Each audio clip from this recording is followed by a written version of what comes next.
الحمد لله رب العالمين والعاقبة للمتقين والصلاة والسلام على سيد الأنبياء والمرسلين أما بعد فأعوذ بالله من الشيطان الرجيم بسم الله الرحمن الرحيم فمن أظلم ممن كذب على الله وكذب بالصدق إذ جاءه أليس في جهنم مثوى للكافرين صدق الله وصدق رسوله النبي الكريم ونحن على ذلك لمن الشاهدين والشاكرين والحمد لله رب العالمين اللهم صل على محمد وعلى آل محمد كما صليت على إبراهيم وعلى آل إبراهيم إنك حميد مجيد اللهم بارك على محمد وعلى آل محمد كما باركت على إبراهيم وعلى آل إبراهيم إنك حميد مجيد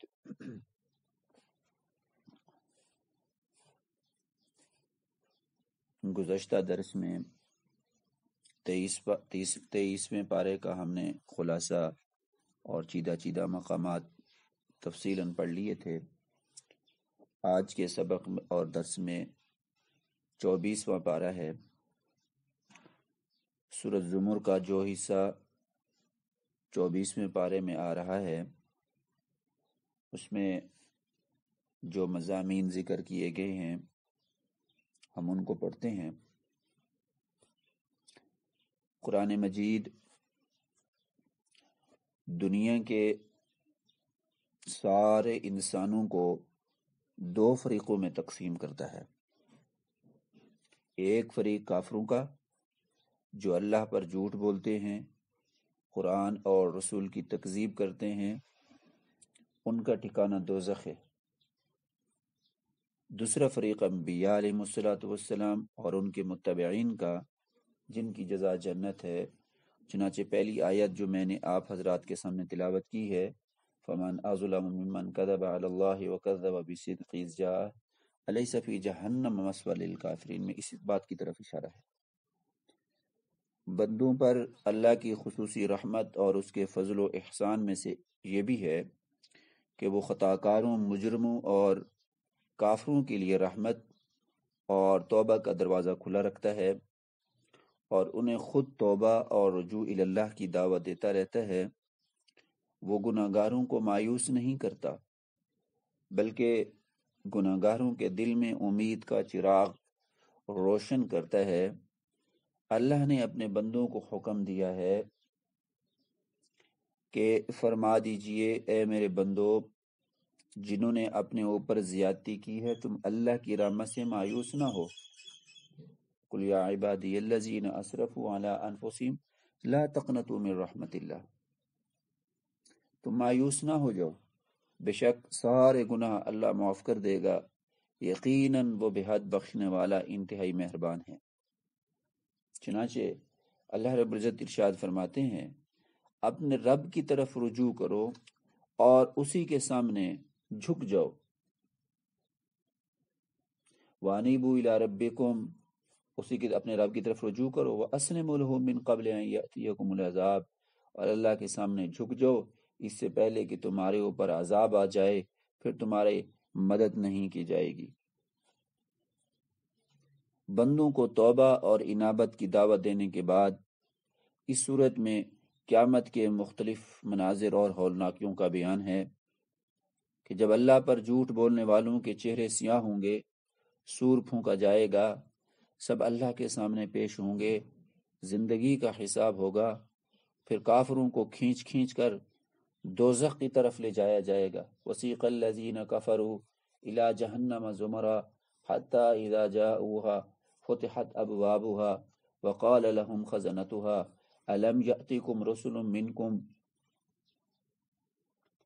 اہل تقوی کو جنت میں داخل ہونے کی دعوت دی جائے گی، فرشتے ان کا استقبال کرتے ہوئے انہیں سلام کہیں گے، وہ اللہ کی حمد کرتے ہوئے اپنے مسکن میں تشریف فرما ہوں گے، اور جہنم میں جب جہنم میں جائیں گے تو فرشتے اور نگران جو فرشتے ہوں گے جہنم کے، وہ کہیں گے کیا تمہارے پاس رسول نہیں آئے تھے؟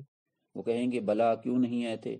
ولیکن حقت کلمۃ العذاب الکافرین، لیکن آج عذاب کا جو کلمہ ہے اللہ کی انہوں نے نافرمانیاں کی تھیں، آج وہ عذاب ان پر ثابت ہو چکا ہے۔ ادخلوا، اب قیلا، ان سے کہا جائے گا ادخلوا ابواب جہنم، جہنم کے دروازوں سے داخل ہو جاؤ، خالدین فیہا، اسی جہنم میں ہمیشہ رہو، فلبئس مثوى المتکبرین، یہ تکبر کرنے والے، یہ غرور کرنے والے، یہ سرکشی کرنے والے، یہ بدماشی کرنے والے، یہ اللہ کے رسول کے حکموں کی نافرمانی کرنے والوں کا ٹھکانہ ہے، اور کتنا برا ٹھکانہ ہے۔ اللہ رب العزت قیامت کے دن ہمیں جہنم کے عذاب سے محفوظ فرمائے۔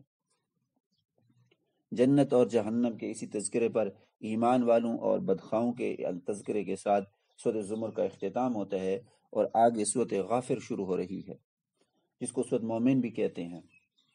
حامیم تنزیل الکتاب من اللہ العزیز العلیم، یہ چونکہ سورۃ مومن غافر مکی ہے، اور اس کی جو ابتدا ہے وہ حروف مقطعات کے ساتھ ہے، اور مکی ہونے کے اعتبار سے تو آپ نے پہچان لیا کہ اس میں بنیادی عقائد وہی تین ہوں گے، یعنی اللہ کی توحید، رسول کی رسالت اور آخرت کی احوال۔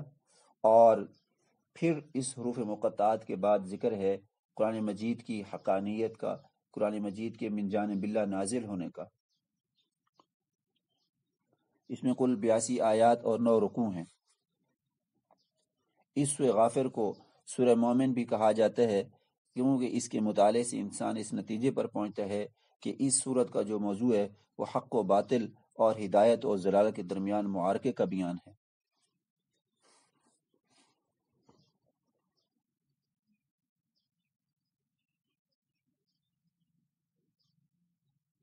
اور پھر اس سورت کی ابتدا رسول اللہ صلی اللہ علیہ وسلم کے دائمی معجزہ قرآن کے تذکرے سے ہوئی ہے، جو کئی صدیاں گزرنے کے باوجود آپ کی نبوت کی صداقت کا گواہ ہے۔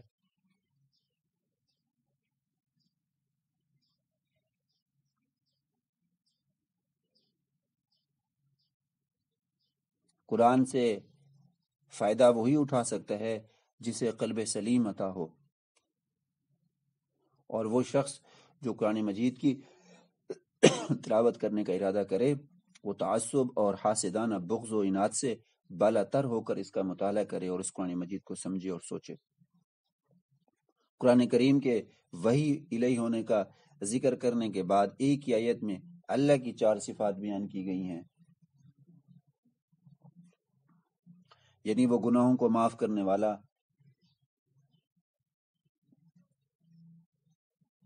توبہ قبول کرنے والا، سخت سزا دینے والا، بندوں پر فضل و احسان کرنے والا۔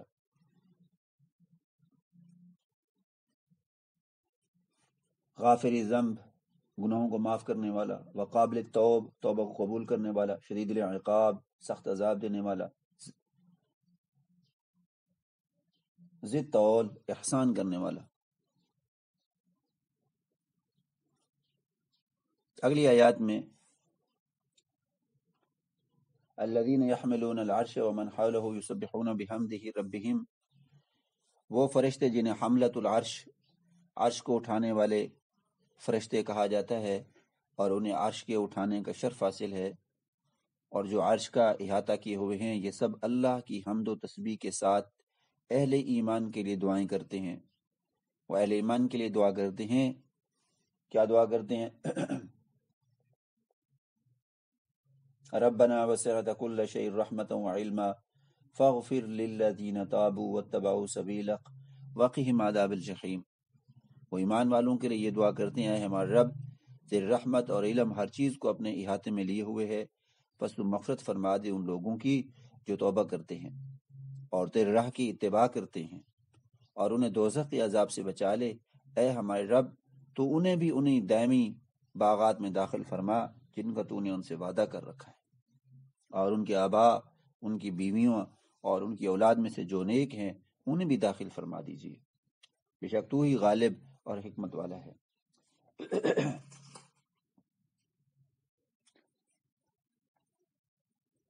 اور واقعی مسیئات و منطقی سیئات یوم دن فقط رحیم تھا، اور ان کو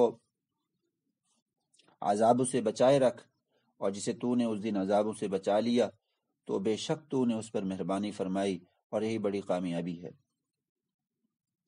قرآن کا جو ایک خاص اسلوب ہے کہ ترغیب کے بعد ترہیب، جنت کے بعد جہنم، اور اہل ایمان کے بعد اہل کفر کا تذکرہ کرتا ہے، تو یہاں بھی ایسے ہے۔ پہلے یہ بتایا کہ مقرب فرشتے ایمان والوں کے لیے دعائیں کرتے ہیں، اب کفار، فجار، اللہ کے نافرمان سرکش اور باغی لوگوں کا حال بتایا جا رہا ہے کہ جب انہیں بھڑکتی ہوئی آگ میں داخل کر دیا جائے گا، وہ اپنے اعمال بد کا انجام دیکھ لیں گے تو اپنے آپ سے سخت نفرت کریں گے۔ ان الذين كفروا ينادون لمقت الله اکبر من مقتكم انفسكم اذ تدعون الى الايمان فتكفرون۔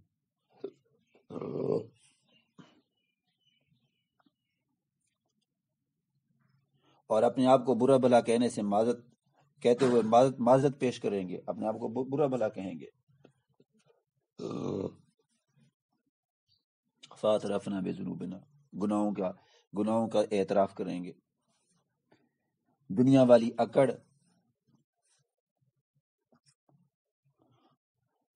اکڑ اور پھانپھوں کو بھول کر بڑی ذلت اور انکساری کے ساتھ آگ کے شعلوں سے نکلنے کی درخواست کریں گے،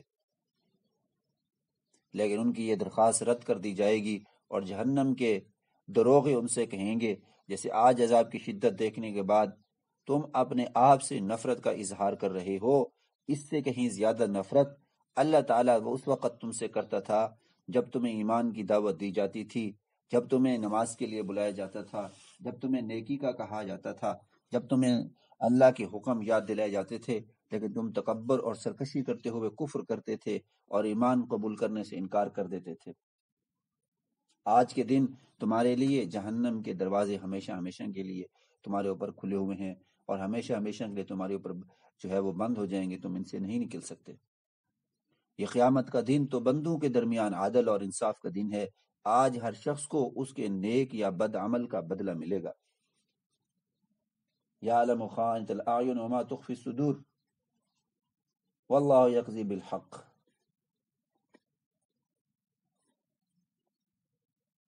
کفار پر اللہ کے عذاب کا تذکرہ کرتے ہوئے ظلم اور سرکشی کے مشہور کردار فرعون کا قصہ حضرت موسیٰ علیہ السلام کے ساتھ جو پیش آیا تھا، یہ حقیقت سمجھانے کے لیے بیان کیا جا رہا ہے کہ ظالموں اور متکبروں کا انجام کبھی بھی اچھا نہیں ہوتا۔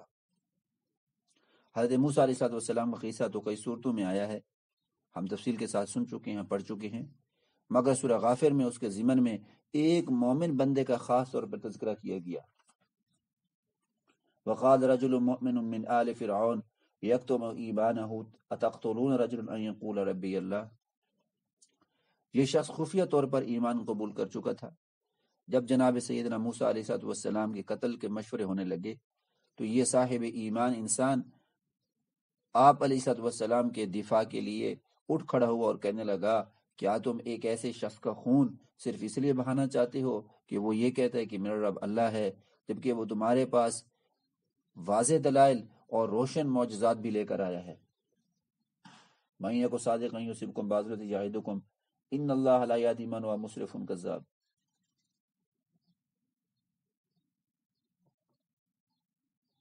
لیکن فرعون اپنی بات پر اڑا رہا، اس نے واضح الفاظ میں کہہ دیا کہ صرف میری ہی رائے درست ہے، میرا سوچا سمجھا فیصلہ یہی ہے کہ موسیٰ کو قتل کر دیا جائے، اس سے کم درجہ کی کوئی بات قابل غور نہیں ہے۔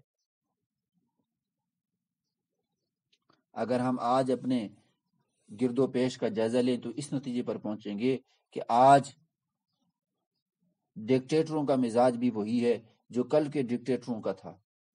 جو ملک پر مسلط ہیں وہ اپنے منہ سے نکلی ہوئی ہر بات کو حرف آخر سمجھتے ہیں۔ پوری انسانیت ایسے ہی ڈکٹیٹروں کے نرغے میں ہے۔ خود امت مسلمہ کی گردنوں پر بھی ایسے متکبر بدماش قسم کے لوگ مسلط ہیں جو اپنے آپ کو عقل قل سمجھتے ہیں، مسلمانوں پر ظلم کرتے ہیں اور کسی بڑے سے بڑے عالم کی رائے کو خاطر میں نہیں لاتے۔ اب یہ رجل مومن جو فرعون کو سمجھانے لگا تھا، موسیٰ علیہ السلام کی طرفداری کر رہا تھا، اس کی تقریر اس قدر مؤثر تھی کہ فرعون کو یہ خطرہ لاحق ہو گیا تھا کہ میرے درباری اس کی دل سے نکلی ہوئی باتوں سے متاثر نہ ہو جائیں۔ چنانچہ اس نے پہلے تو اپنا قطعی فیصلہ سنا دیا کہ اب موسیٰ اور ہارون دونوں کا وجود برداشت نہیں کیا جائے گا، جہاں کہیں یہ ملیں گے ان کو قتل کیا جائے گا۔ اور پھر بندہ مومن کی تقریر دل پذیر کو مذاق میں اڑانے کے لیے اپنے وزیر حامان کو اس نے حکم دیا کہ میرے لیے ایک بلند و بالا عمارت تعمیر کر دو۔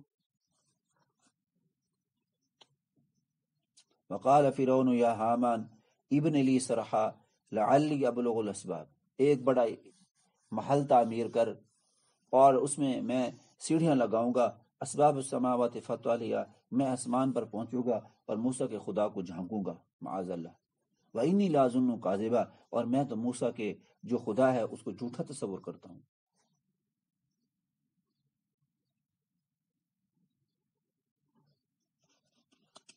اے حامان، میرے لیے ایک بلند و بالا عمارت تعمیر کر تاکہ میں یہ دیکھوں کہ موسیٰ کا خدا ہے کہاں۔ یہی چالاک حکمران کا وتیرہ ہوتا ہے کہ وہ کبھی دھمکی کی زبان استعمال کرتا ہے، کبھی مخالف کی رائے کو استہزاء کا نشانہ بنا کر اس کی اہمیت لوگوں کی نظروں سے گرا دیتے ہیں۔ فرعون کے تمسخر اور استہزاء کے باوجود بندہ مومن نے اپنا بیان جاری رکھا، لیکن ظاہر ہے کہ فرعون نہ خود ایمان لانے پر آمادہ ہوا، نہ اپنے مقربین کو اس طرف آنے دیا اس نے، تو نتیجہ یہ نکلا کہ وہ اللہ کا بندہ عذاب سے بچ گیا، جبکہ فرعون اور اس کے انصار اور اس کے مددگار عذاب کی لپیٹ میں آ گئے۔ یہ عذاب قبر میں بھی ان کا پیچھا نہیں چھوڑے گا، صبح و شام ان پر پیش کیا جاتا رہے گا، اور آخر میں تو انہیں شدید ترین عذاب کا سامنا کرنا پڑے گا۔ النار یعرضون علیہا غدوا وعشیا ویوم تقوم الساعہ ادخلوا آل فرعون اشد العذاب، شدید ترین عذاب میں انہیں داخل کر دو۔ فرعون جیسے ناشکروں، متکبروں اور ظالموں کا عبرت آموز تذکرے کرنے کے بعد اللہ تعالیٰ اپنی چند نعمتوں کا تذکرہ کرتے ہیں۔ اللہ نے سکون کے لیے رات اور دیکھنے اور معاش کے لیے دن بنایا ہے، یہ قدرت کے دلائل ہیں۔ زمین سکون اور قرار کے لیے اور آسمان کو چھت بنا دیا، خوبصورتیوں سے نوازا ہے، اور رزق کے طور پر پاکیزہ چیزیں عطا فرمائی ہیں۔ یہ سب اسی کی نعمتیں ہیں، اللہ کی طرف سے ہیں۔ اللہ الذی جعل لکم اللیل لتسکنوا فیہ والنہار مبصرا ان اللہ لذو فضل علی الناس ولکن اکثر الناس لا یشکرون۔ اللہ الذی جعل لکم الارض قرارا والسماء بناہا، زمین کو ٹھہراؤ کی جگہ بنایا، آسمان کو چھت بنا دیا، وصورکم، تمہاری صورتیں بنائیں، فاحسن صورکم، تمہاری صورتیں خوبصورت بنائیں، ورزقکم طیبات، تمہیں عمدہ اور پاکیزہ چیزوں کا رزق عطا فرمایا۔ لیکن انسان ان نعمتوں کا شکر ادا نہیں کرتا۔ جن مقاصد کے لیے اللہ نے یہ نعمتیں عطا کی ہیں انہیں ان مقاصد کے لیے استعمال نہیں کرتا، اور نہ ہی ان میں غور و فکر کر کے اپنے خالق کو پہچانتا ہے۔ نعمتیں کس لیے ہوتی ہیں؟ نعمتیں تو اس لیے ہیں کہ اللہ کی ذات کو پہچانے۔ ذالکم اللہ ربکم خالق کل شیء، یہ ہے اللہ تمہارا رب، ہر چیز کا پیدا کرنے والا، ہر چیز کا خالق، مالک۔ لا الہ الا ہو، اللہ کے علاوہ کوئی معبود نہیں ہے۔ فانا توفکون، یہ تم بتوں کے پیچھے کیوں چلتے ہو؟ یہ تم بتوں کی کیوں مانتے ہو؟ یہ تم نے مورتیاں کیوں بنا رکھی ہیں؟ یہ تم نے اپنے مشکل کشا، اپنے حاجت روا، یہ قبر والے، یہ درختوں والے، یہ تمام کی تمام چیزیں اللہ کے علاوہ کیوں بنا کر رکھی ہیں؟ اگر انسان خارجی کائنات پر غور و فکر کرنے کی بجائے خود اپنی ہی تخلیق میں غور و فکر کر لے تو وہ بھی اللہ کو پہچان سکتا ہے۔ ظاہر ہے اللہ نے انسان کو اس طریقے سے بنایا کہ اس میں اللہ کے مکمل طور پر قدرت کے دلائل موجود ہیں، لیکن انسان ہمیشہ کس میں بھٹکتا ہے؟ گمراہی میں بھٹکتا ہے۔ انسان ہمیشہ اللہ کے راستے سے ہٹ کر شیطان کے راستے پہ چلنے کی کوشش کرتا ہے۔ وہ کب غور و فکر کرتا ہے؟ وہ غور و فکر نہیں کرنا چاہتا، جس کی وجہ سے انسان آج بھٹک رہا ہے۔ تو اللہ نے قدرت کے دلائل بیان کیے، اور یہ قدرت کے دلائل زمین و آسمان کے اندر بھی ہیں، اور زمین و آسمان کے علاوہ خود انسان کے اپنے وجود کے اندر بھی ہیں۔ لیکن انسان کے وجود کے اندر جو دلائل ہیں انسان ان کو دیکھنا ہی نہیں چاہتا۔ اگر انسان غور و فکر کر لے تو یہ انسان کا جو وجود ہے یہ بھی ایک کائنات ہے جو اللہ نے بنائی ہے،